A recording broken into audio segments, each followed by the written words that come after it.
Ada aku pergi. Jangan aku punya ubat dia pergi. Dia masuk aja. Okey, jadi dah. Jadi abang boleh semua.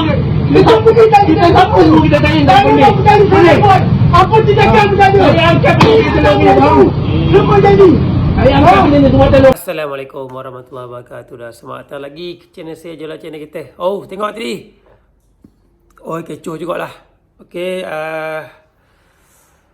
so apa tu sepasukan puak puasa lah, dikuatiri berlaku di Ipoh. Okey, apabila majlis Bandaraya Ipoh buka puasa lah, majlis Bandaraya Ipoh datang dan dengan kata nak sita satu kedai ni, kedai durian, dan menimbulkan pertelingkahan lah. Okay, so jom saksikan video penuh sama-sama saya dan komen korang. Let's go. Zas.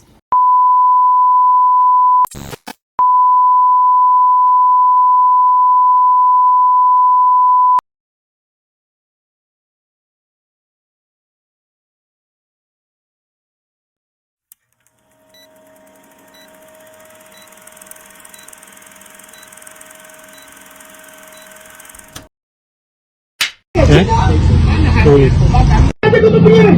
Jangan aku punya ubat dia pergi. Dia masuk aja. Okey, jadi dah. Jadi abang boleh semua. Kita pergi kita siapa semua kita tanya boleh. Apa tindakan berada? Saya angkat kita lagi baru. Semua jadi. Saya angkat ini semua tolong dia bang. Kita baik ikut saya siapa. Bang. Okey, dia. Hebat tunjuk rasakan.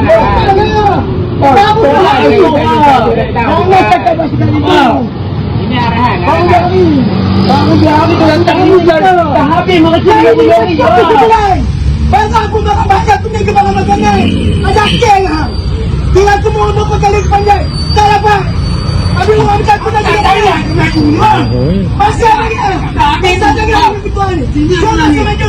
Aku akan cari lagi. Habis. Dia pergi habis mana pun saja. Saya faham ke? Kita jadi tak. Kawan saya pengacara dah 2 minggu dia. Ada. Sini berada sini 2 bulan.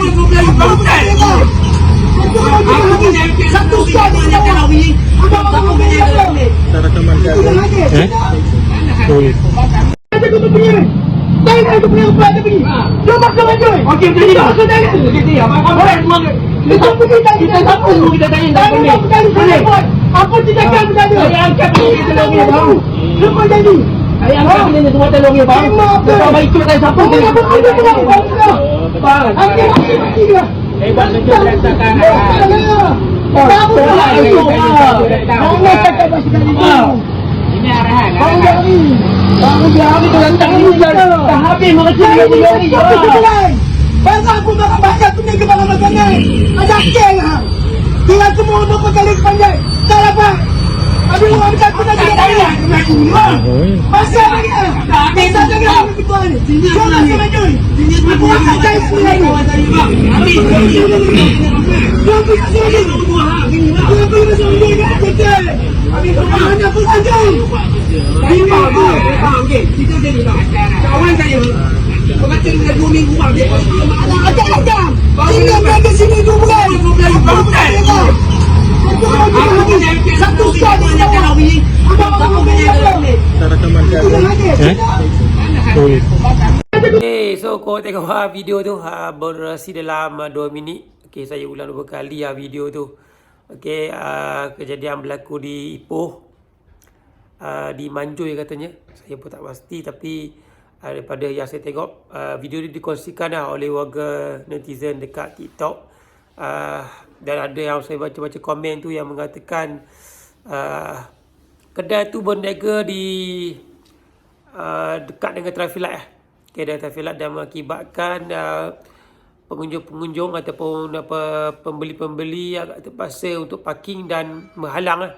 Dia ada seorang tu ada seorang netizen tu beritahu dia kata kawasan ni dia penuh lalu kawasan tu dan dia nak U-turn, dia terpaksa bawa perlahan Okay, sebab apa ada kenderaan-kenderaan pelanggan yang datang ke kedai durian tu dan mengganggu untuk menikmati hidangan makan durian dah. Dan tindakan pemandu-pemandu tersebut telah mengakibatkan kawasan tu jadi berbahaya lah bagi pemandu lain. So tapi tindakan yang datang daripada MBI tu, kuasa tu, rasanya tak sepatutnya dia bagi notis, just bagi notis saja, dan bagi tahu sebab apa bagi notis, dan tak payahlah datang nak sita apa semua tu. So benda boleh bawa bincang. Kalau dia orang buat salah, boleh, maka saya memang ada hak ke atas peniaga untuk mengeluarkan lesen, tak menentukan tempat dia orang berniaga. Kalau dah kawasan yang berniaga tu berbahaya kepada pemandu dan pengguna jalan raya, memang jalan raya lain memang tak sepatutnya lah. So bawa berbincang, takut jadi kes lain pula. Okay, boleh dikenakan, peniaga-peniaga tersebut boleh dikenakan dah tindakan sebab mengganggu kerja ataupun mengganggu tindakan penguasaan untuk menjalankan tugas. So saya harap video ni jadi pengajaran kepada kita semua, kepada peniaga-peniaga di luar sana. Tindakan yang akan diambil tu mungkin diorang betul ansur dah, tapi yalah, kita kena fikir sama, kita berniaga di kawasan mana dan boleh mengakibatkan kebalangan dan membahayakan kawasan lain. So setakat saja perkongsian saya untuk kali ini. Jangan lupa like dan subscribe video saya. Tinggalkan komen ke bawah. Assalamualaikum warahmatullahi wabarakatuh.